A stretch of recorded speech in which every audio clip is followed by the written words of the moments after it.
해충화학 마지막 시간입니다. 42번부터 하도록 하겠습니다. 종실 해충의 생태의 피해와 관한 설명으로 옳은 것은 하고 나네요. 1번 소를 알랑 명나반은 잣나무 수확을 감소시키는 주요 해충으로 연 1회 발생한다. 맞는 말이죠? 소를 알랑 명나방은 연 1회 발생합니다. 2번 보겠습니다. 복숭아 명나방은 밤의 주요 해충. 이 부분은 맞죠? 알로 활동하며 밤송이를 가해한다. 밤송이를 가해한다는 맞습니다. 근데 알이 아니라 유충으로 활동해요. 학명으로는 코노게테스 푼쿠티페랄리스라고 하고요. 연 2회 또는 3회 발생하고 침엽수형과 화렵수형이 있습니다. 여기서는 화렵수형을 물어본 것 같은데요. 화렵수형은 7, 8월에 밤나무 종실에 한두 개씩 알을 낳아서요. 그 부하 유충이 1, 2령충일 때는 밤에 과육 속으로 들어가지 않고 경화되지 않는 밤송이를 먹다가 3령 이후부터는요 과육을 먹게 됩니다. 따라서 좀 더 중의적인 표현이지만 여기서 유충으로 고쳤다고 하면은 이 문장은 맞는 표현이지만요. 하지만 R이 되어 있기 때문에 틀렸고요. 3번 자 밤바구미 보겠습니다. 밤바구미는요 노숙 유충으로 활동을 하고요. 유충은 쉽게 과육을 과해한다라고 했는데 피해 증상이 쉽게 나타나고 했는데 자 이건 왕밤바구미에 대한 설명입니다. 왕밤바구미 같은 경우는 피해가 쉽게 나타나지만요. 밤바구미는 유충이 탈출하기 전까지는 피해를 확인할 수가 없어요. 왜냐하면 밖에 배설물을 배출하지 않기 때문에요. 따라서 노숙 육충으로 땅속에서 활동을 하고 이것이 과육 밤에는 배설을 하지 않으므로 탈출할 때까지 그 피해를 알 수 없다 때문에 3번도 틀렸습니다. 4번 백송애기 입마리나방 보겠습니다. 백송애기 입마리나방은요 연 1회 발생입니다. 3회가 아니라요. 하고 번데기로 활동하며 유충이나 구가나 세 가지를 가해한다. 여기서 연 3회 발생이 아니라 연 1회 고쳐주셔야 된다는 점 아셔야겠고요. 도토리 거위벌레는 성충으로 땅속에서 흙집을 짓고 활동하며 아니죠. 성충으로 활동하는 게 아니라 노숙유충으로 활동을 합니다. 그래서 땅속으로 3에서 9cm가량의 흙집을 만든 다음에 활동을 하고요. 성충은요 주둥이로 구멍을 뚫고 산란한다 라고 되어 있는데요. 성충이 된 한 달 정도는 알을 낳지 않고 도토리에 주둥이를 꽂아서 즙액을 빨아먹습니다. 때문에 이거는 반은 맞고 반은 틀렸지만은 여기 도토리 거위벌레는 노숙 유충으로 활동하라는 말이 있어야 되기 때문에 5번도 틀렸습니다. 그래서 답은 1번이 되겠습니다. 43번입니다. 식엽성 해충에 관한 설명으로 옳지 않는 것은 하고 물어봤습니다. 솔나방은 오령 유충으로 활동하고 4월경부터 솔잎을 먹고 자란다. 맞죠? 이 부분 맞는 내용입니다. 오리나무 잎벌레는 연 2, 3회 발생하고 성충은 잎 하나당 1개를 낳는다. 자, 오리나무 잎벌레 같은 경우는 연 1회에 발생합니다.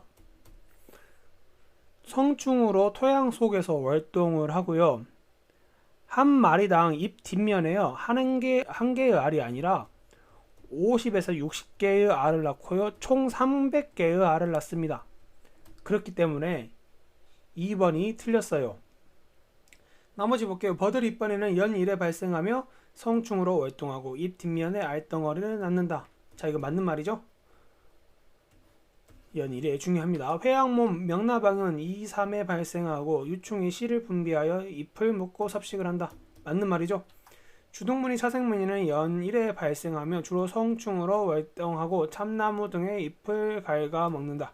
이것도 역시 맞는 말입니다.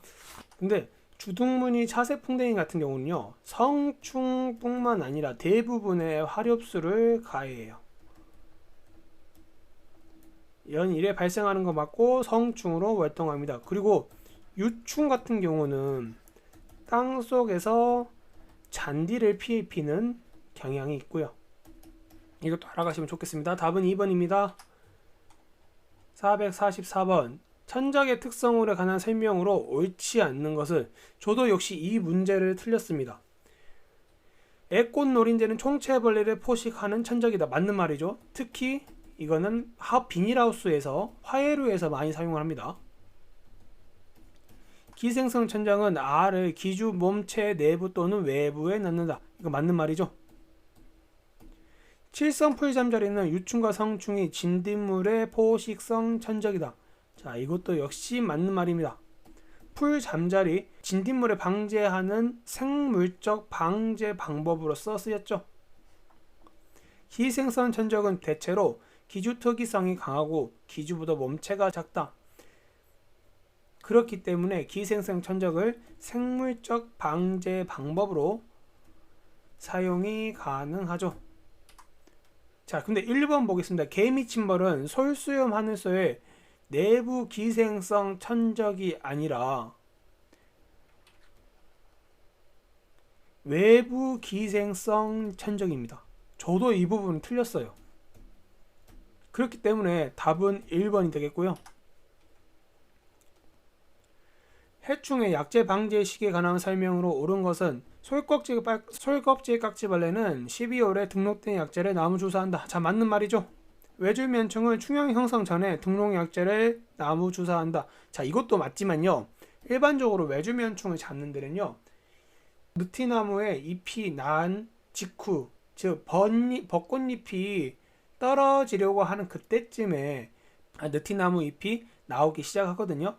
그때 페니트로티온만 뿌려줘도요, 외줄면충은 충분히 방제를 할 수 있습니다. 그러나 이 부분도 맞는 말이고요.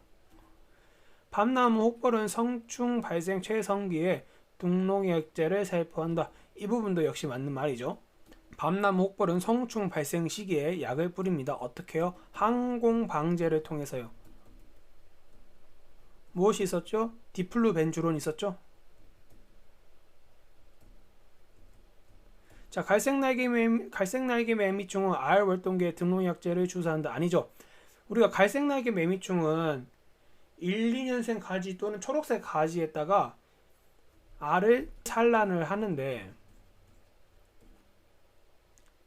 이때는 겨울이 됩니다. 이때 방제를 하지 않습니다. 그렇기 때문에 4번은 틀렸고요. 미국 선야벌레는 어린 약충 발생 시기에 등록약재를 살포한다. 자, 이 부분도 역시 맞는 말입니다. 때문에 답은 4번이 되겠습니다. 해충학 마지막 문제 50번입니다. 산림보호법에 의거 실시하는 산림해충 모니터링 방법으로 옳지 않는 것은 하고 나왔네요. 소나무 제선충은 우화목을 설치하여 우화 시기를 조사한다. 네, 맞는 말이죠. 소나무 제선충 매우 중요합니다. 11월까지요.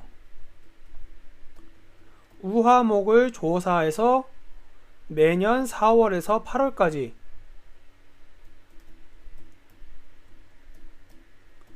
조사를 하는 것이 기본적인 방침이었습니다. 무엇이요? 소나무 제선충이요. 그렇기 때문에 맞는 문장이고요.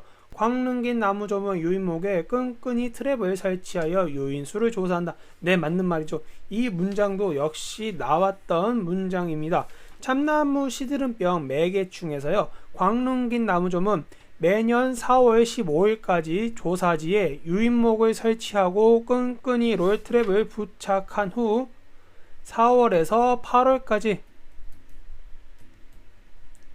유인된 개체별 개체수 우와 체성기를 조사한다. 그러면서 제가 그림 하나 보여드렸었죠.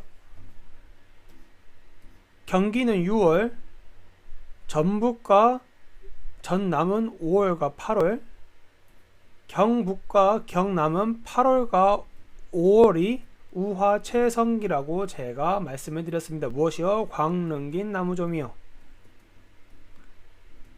그렇기 때문에 2번도 맞고요. 3번 보겠습니다. 오리나무 잎벌레는요, 50주에서 성페로몬을 이용하여 암컷포의 수를 조사한다고 했는데요. 첫째는 30주입니다.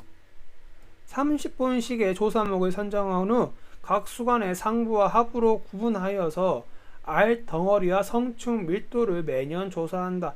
즉 여기서 성페로몬을 이용하진 않습니다. 그런데 우리가 성페로몬 같은 경우 몇 가지 있다고 했죠. 복숭아 명나방, 복숭아 유리나방, 미국 흰불나방, 매미나방, 솔껍질 깍지벌레까지 이 5가지가 개발이 되어 있다고 말씀드렸습니다. 이 해충들은 주요 해충이면서 관건해충, 상시해충이 되기 때문에 매우 중요하기 때문에 경제적 피해가 크기 때문에 조사를 하지만요, 오리나무 잎벌레 같은 경우는요 그렇게 큰 피해를 일으키지는 않습니다. 때문에 고정조사지에서 제외됐습니다. 그 말인즉슨 그렇게 큰 피해를 입히지 않고, 그렇기 때문에 회사 입장에서는 굳이 성페로몬을 개발할 필요가 없죠. 때문에 3번이 틀렸다라고 할 수 있습니다. 우리가 만약 개발된 성페로몬의 종류를 알고 있었다고 하면은 이 문제는 쉽게 풀 수 있었던 문제예요. 그렇기 때문에 답은 3번이 되겠습니다. 나머지 보겠습니다. 솔나방은 고정조사지에서 가지를 선택하여 유충수를 조사하는 것을 기본으로 한다. 맞는 말이죠? 여기 책에서는 직경 고박이 길이가 100cm 제곱미터 정도 되는 가지에 한 개씩 택하여 가지 위에 있는 유충수를 조사하는 것을 기본으로 한다라고 설명이 되어 있습니다. 그러나 최근 50분 이상의 소나무를 대상으로 발생 여부를 육안으로 조사한다라는 말도 되어 있어요.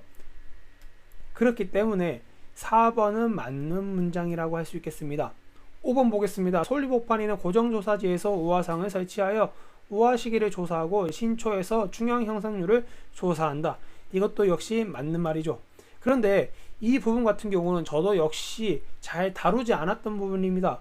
그럼에도 제가 풀 수 있었던 이유는 성페로몬을 가지고 있는 해충의 개수를 알고 있었기 때문이고, 주요 해충 관건해충 중에 오리나무 잎벌레는 없기 때문에 성페로몬이 개발되지 않았다는 것을 간접적으로나마 이해를 하고 있었기 때문에 풀 수 있었던 문제라고 생각이 됩니다. 따라서 난이도는 중이라고 생각이 들고요. 답은 3번이 되겠습니다. 제가 이번 해충학을 풀면서 느낀 점은, 첫째로는 절대로 요약본을 보면 안 되겠다는 생각이 들었습니다.